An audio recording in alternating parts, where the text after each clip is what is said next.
বাসায় থেকে চিন্তা করতেছি আজকে আরঙ্গও যাইতাম না, লারিবেও যাইতাম না। আজকে যাবো মিরপুর নিউ মার্কেটে। এটা মার্কেটটা হলো মিরপুর 1 নম্বরে।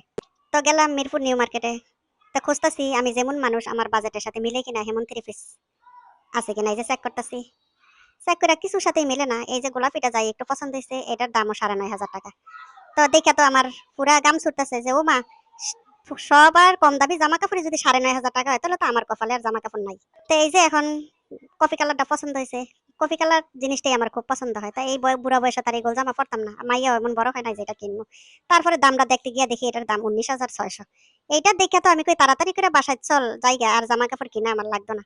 তো আমার মেয়েটা খুবই মন খারাপ করছে, না না তুমি একটা কিনো, একটা কিনতেই হবে তোমার। তো যাই হোক, সবার কম দামিটা কিনছিলাম, সেটা আপনাগুলোকে শেয়ার করতে চাই না। যখন বিল দিতে গেছি তখন তার হাত হাত কাঁপাকাঁপি শুরু হয়ে গেছে, ব্যাগের থেকে আমি এতগুলি টিহা কেমনে বার করবো। পরে চিন্তা করতে করতে বাসায় তাইছি, বাসায় কই এই চিন্তাকে আপনি দূর করবো। থাক তাইলে একটা ঘুমের ট্যাবলেট খাইয়া ঘুমাই থাকি, তাহলে এই কষ্টটা ভুলে যাবো।